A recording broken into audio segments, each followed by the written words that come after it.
حبايبي، قبل ما نبدأ الملخص تعالوا نصلي على النبي عليه الصلاة والسلام، وما تنسوش اللايك والشير والاشتراك في القناة. جيت وجبت لكم ملخص الجزء 40 من المسلسل الهندي إشراقة السحر. وقفنا في الحلقة اللي فاتت عند ماهد لما قال لسهير أنا مش حاسس باللي انت بتعمليه في إيدي، فسهير قلقت جدا عليه، وسهير بتدعك إيد ماهد وبتقول له طب كده حاسس؟ وبيقول لها برضه لا، وبتدعكها جامد وبتقول له الظاهر إن إيدك ووشك اتجمدوا بسبب البرودة، لكن ما تقلقش، بمجرد ما يستعيد جسمك حرارته هتحس بتحسن. وبتطلب منه ان هو يقوم من مكانه ويقعد عند النار اللي هي ولعتها علشان ترجع الدورة الدموية تشتغل في جسمه تاني ويستعيد جسمه حرارته. وبيقوم ماهد معاها وبيقعد وبيسند على العمود ده، وبتبل سهير الوشاح بتاعها بالمية السخنة وبتمشيه على رجله وبتقول له الحمد لله انك رجعت لوعيك تاني، وان شاء الله هتتعافى بسرعة ما تقلقش. وبتسأله عن اللي حصل له، وماهد بيقول لها اتزحلقت بسبب مية الجليد، فدماغي اتخبطت في الترابيزة وفقدت الوعي. وسهير بتولع الخشبة دي من النار وبتقول له انا هداوب الجليد ده، وعلى فكرة بقى انت اللي غلطان لاننا وصلنا للوضع ده بسببك انت.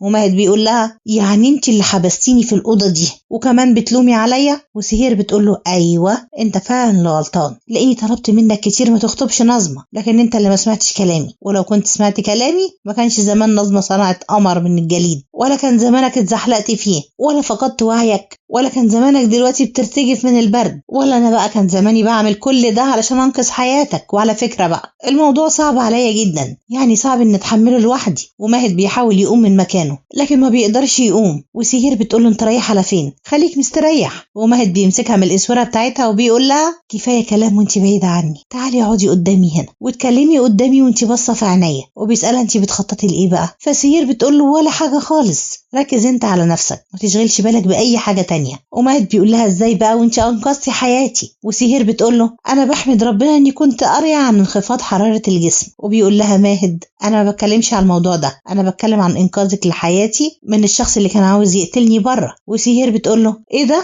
انت متاكد انك في وعيك؟ غريبه قوي، انت ما كنتش متقبل كلامي في الموضوع ده من شويه وسخرت مني بدل ما تشكرني. وماهد بيقول لها انت زقتيني بقوه علشان ادخل الاوضه دي وحبستيني فيها بسبب عدم ثقتي فيكي، وانا فعلا غلطان وكان لازم اثق فيكي من الاول. قولي لي بقى مين اللي خطط لقتلي؟ وسهير بتقول في سرها طب هقول له ازاي على مذكرات مامته وهو اصلا لسه راجع له الوعي؟ ده ممكن يحصل له اي حاجه. وماهد بيقول لسهير على فكره صمتك ده بيقلقني قوي، لاني بكون عارف انك هتكذبي وهتخترعي لي قصه جديده. انا عاوزك تقولي لي الصراحه، لان في احتمال كبير قوي ان يكون المهاجم لسه موجود بره ولازم نلاقيه وبيحاول يقوم من مكانه. وسهير بتقول له لا خليك قاعد في مكانك لاني كنت غلطانه وانت اللي كنت على حق، وانا فعلا اخترعت القصه دي من خيالي علشان ما كنتش عاوزاك تخطب نظمه. بس ما تقلقش من اي حاجه لان مفيش حد هنا عايز يهاجمك خالص ولا حد عايز يأذيك، والمره الجايه انا احط في اعتباري اذا كنت فعلا عاوز اكون دكتور ولا مؤلفه قصص. وبتطلب منه ان هو يسامحها. وماهد بيقول لها اهو كلامك السخيف ده ونظرتك المنحنيه دي هي اللي بتعرفني انك بتكذبي، وانا متاكد انك مخبيه حاجه، قولي لي الحقيقه يا سهير. وبتقول له يا سيدي انا بعتذر لك لاني ما كنتش ينفع ان انا ازقك في الاوضه واحبسك كده، صدقني بقى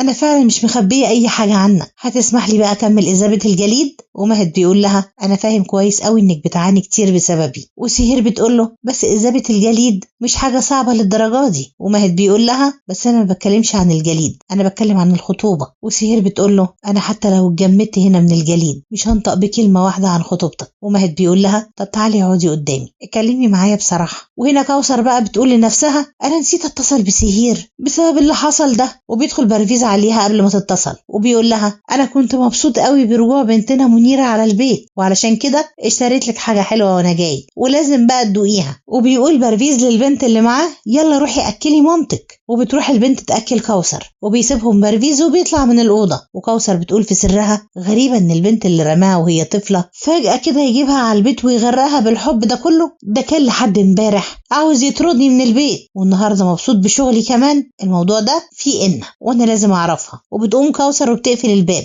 والبنت بتقول لها انت بتقفلي الباب ليه يا ماما؟ وكوثر بتقول لها لاننا ما تقابلناش من زمان وعايزه اقضي معاكي شويه وقت لوحدنا. والبنت بتقلق جدا وكوثر بتقعد قدامها وبتقول لها هو باباكي كان بيروح يزورك امتى في الملجأ؟ والبنت بتقول لها اول يوم في الشهر. وكوثر بتقول لها معنى كده بقى ان هو ما راحش يزورك الشهر اللي فات؟ اصل سهير اتجوزت في اوله. والبنت بتبارك لها وبتقول لها فعلا هو ما عرفش يجي لي اول يوم في الشهر لكن جالي يوم 5 في الشهر. وكوثر بتقول لها قلتي احكيلي بقى. وبتمسك ايديها وبتقول لها انا مبسوطه قوي انك رجعتي لي لدرجه اني نسيت مرضي. فالبنت بتقول لها مرض ايه؟ وكوثر بتقول لها لا هو برفيز باباكي ما قالكيش ولا ايه؟ ما قالكيش اني بعاني من الاكتئاب بسبب فقدانك وبيجيلي نوبات قلق وساعتها بفقد السيطره على نفسي وبكسر وشي وراس اي شخص يكون قدامي؟ والبنت بتخاف وبتبعد عنها. وكوثر بتقول لها ما تخافيش وبتقرب منها وهي في ايديها الفاز وبتقول لها ده مرض بسيط وبعد ما شفتك اكيد هخف منه تماما، لكن المشكله دلوقتي اني حاسه بالقلق وعاوزه اكسر دماغك. فالبنت بتخاف وبتقوم من قدامها بسرعه وبتقول لها بس ده مش مرض ده جنون، والراجل اللي جابني على هنا ده ما قاليش انك مجنونه، وانا بقى مش بنتك ولا حاجه ولا جوزك جابني من الملجأ زي ما قالك، ده جابني من فرقه مسرحيه. وهنا ماهد بيقول لسهير الخطوبه دي هتكون افضل لمستقبلك، واللي حصل بينا يوم العيد ساب اثر كبير قوي جوايا وانا مش عاوزه اكون عقبه في طريق تحقيق احلامك، فارجوك ارجعي ركزي على حلمك تاني وعلى دراستك بعيدا عني خالص وما تشوفيش وشي في كتبك تاني. وسهير بتقول له بكل حزن انا مش قادره اتحكم في مشاعري وعارفه ومتاكده ان انت كمان مش قادر تعمل كده. وماهد بيقول لها لا احنا لازم نتحكم في مشاعرنا اكتر من كده، لان المسافات اللي بينا بقت بتعذبني من وقت ما عرفت عمرك الحقيقي، ودلوقتي بقى ما بقاش فاضل لي غير الندم والخجل من نفسي كمان. وسهير بتقول له بس انت ما عملتش اي حاجه غلط اتجاهي يا ماهد. وماهد بيقول لها مهما قلتي مستحيل يبقى لنا مستقبل مع بعض، لان المجتمع دايما هيعتبر وجودنا مع بعض غير اخلاقي بالمره. وبيقول لها سامحيني لان جوازنا ده ما كانش لازم يتم ابدا، لان انت زي الجليد وانا زي النار وما ينفعش يكون في مشاعر بينا ابدا والا هتخسري نفسك للابد، وعلشان كده انا عاوزك تسيبي الخطوبه دي تتم وترجعي للعالم بتاعك تاني وتبعدي عني خالص. وسهير بتقول له انا مش عارفه ليه حاسه انك عاوز الخطوبه دي تتم مخصوص علشان تبعد عني مش عشان تعيش حياتك بسعاده مع نظمه. وماهد بيقول لها احنا كده اتكلمنا كتير قوي وكفايه بقى لحد كده. وسهير بتقول له انا مش هقدر اسندك لحد بره لانك طويل قوي وانا قصيره قوي زي النمله. وماهد بيقول لها انت فعلا زي النمله لكن طلعتي عيني، وبعدين مين اللي قالك بقى ان انا عاوزك تسنديني لحد بره؟ اخرجي ونجلي على اي حد وهو هيجي يساعدني. وهنا بتقول صفيه البرفيز ما شاء الله عليك انت ذكي جدا، وبتفضل تمدح فيه لانه جاب البنت من فرقه مسرحيه وضحك على كوثر وقال لها انها بنتها منيره. وبتقول له بصراحه انا في الاول صدقت انها بنتك، لكن اول ما قالت انها بتحبك قوي وكنت بتزورها اول كل شهر بالاكل والشرب والهدايا كمان عرفت ان الحكايه دي فيك. وبرفيز بيقول لها عيب عليكي هو انا شويه في البلد ولا ايه؟ وبعدين انا مستحيل اخلي مهر سهير يفلت من تحت ايدي ابدا، ده غير ان انا فهمت ان كوثر عنيده جدا ومهما عملت مش هتقتنع وهتشتغل وتكسب فلوس عشان تديها لي، وعشان كده خططت لكل ده. وبتدخل كوثر عليه بعد ما بتسمعه وبتقول له حلوه قوي خطتك دي، انت فعلا نزلت من نظري من زمان قوي وانا لو مكانك كنت طلعت من على السطح رميت نفسي، انت فعلا فقدت حقك عليا انا وسهير من زمان، فعلى الاقل ما تستخدمش منيره كعذر ليك. وبتقسم له انها هتروح على مركز الشرطه وتخليه عبره لاي حد يفكر ان هو يعمل زيه.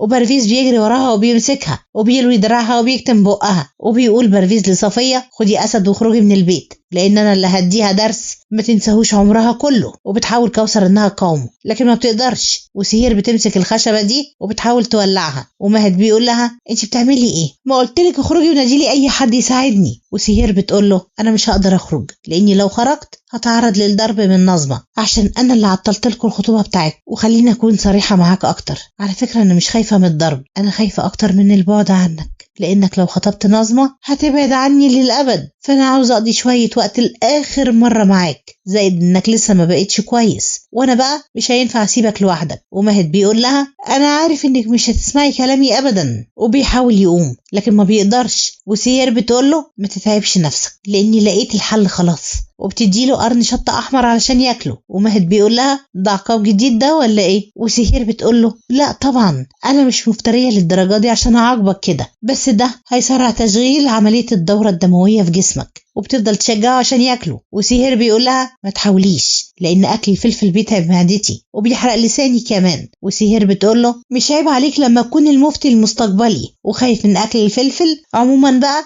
انا هاكله قدامك اهو. وبتحاول تظهر له انه مش فارق معاها حريته، فماهد بياخده منها وبياكله هو كمان، وبيبصوا لبعض هما الاتنين وبيضحكوا لان بقهم ولع. وماهد بيكح وسهير بيكون خايف عليه جدا، وماهد بيبص لها بكل حب. وفجأة بيسمع صوت هدنة اللذات، عزرائيل اقصد نظمة. وبتقول للخادم أسلم ها لقيت ماهد؟ وأسلم بيقول لها لا، دورت عليه في كل مكان وما لقيتهوش، ملوش أي أثر. ونظمة بتتضايق قوي وبتقول لنفسها يا ترى انت رحت فين يا ماهد؟ وماهد بيقوم وبيقول لسهير أنا بقيت كويس، خلينا نخرج بقى. وسهير بتقول له لا، احنا مش هنخرج من هنا لاني خايفه عليك جدا. وماهد بيقول لها ما تخافيش عليا لان نظمه مش شبح علشان تاكلني. وسهير بتقول له مع الاسف انا خايفه من البشر مش من الاشباح، لان الست اللي على رجليها رسمه الحنه اكيد لسه في البيت وزمانها بتدور عليه. وماهد بيقول لها بس انت قلتي لي ان مفيش حد عايز يهاجمني، معنى كده انك كنت بتكذبي عليا؟ وسهير بتقول له ايوه انا ما قلتش الحقيقه لانك كنت مريض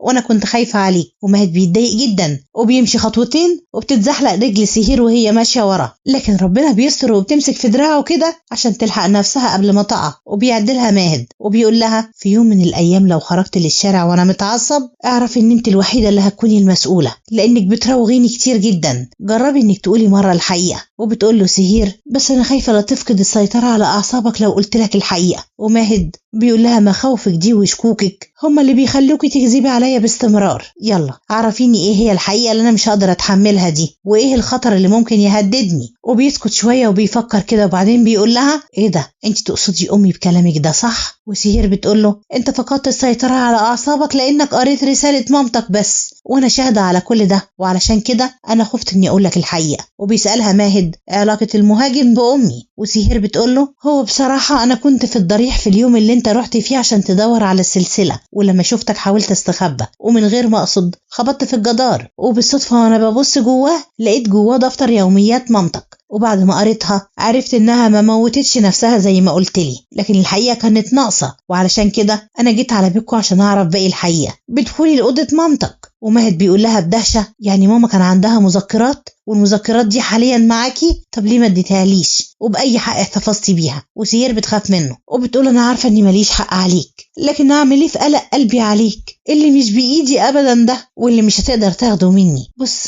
انا كنت عاوزه اوصل لاساس الموضوع قبل ما اجي واقول لك عليه، لان انا كان عندي احساس انك هتفقد اعصابك بمجرد ما اجيب لك سيره مذكرات مامتك، مش عارفه ليه جالي الاحساس ده. وماهد بكل غضب بيقول لها ايه اللي مكتوب في المذكرات دي وايه اللي انت بتحاولي توصليهولي بعد اللي قريتيه؟ وسهير بتقول له في مذكرات مامتك مكتوب ان في شخص في البيت ده كان عاوز يقتلها. وماهد بيتصدم وسهير بتقول له معرفش ليه قلبي بيقول لي انه نفس الشخص اللي كان عاوز يقتل مامتك هو نفس الشخص اللي بيحوم حواليك، لكن اللي انا مش فاهماه هو ليه الشخص ده فضل مختفي طول السنين دي كلها وظهر فجأة كده. وماهد بيقول لها بعد ما الرسالة طارت واختفت أكيد الشخص نفسه هو اللي لقاها وتأكد إننا هنقبض عليه، وعلشان كده هو خطط لقتلي. بس أيا كان الشخص ده لازم نلاقيه لأنه ما قتلش ماما وبس، لأ ده كمان شوه سمعتها طول السنين اللي فاتت دي ونشر في مجتمعنا كذبة كبيرة إن ماما كانت ناوية تهرب مع عشيقها، وعلشان كده أكيد هي متحملتش الخجل وموتت نفسها، وإحنا لازم نعرف مين هو الشخص ده وبأي طريقة. وبيكون عاوز يخرج وهو متعصب جدا وسهير بتوقفه وبتحاول تهديه، وماهد بيقول لها سيبيني أخرج لأن الشخص ده أكيد موجود بره ولازم أمسكه. وسهير بتقول له اقعد بس واسمعني كويس